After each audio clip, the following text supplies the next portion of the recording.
zdraví vás Magic.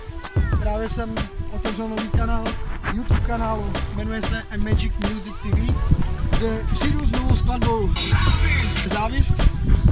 Je to vlastně moje první písnička, to vyjde tento týden, která vyjde do konce tohoto týdne, tak to čekuj.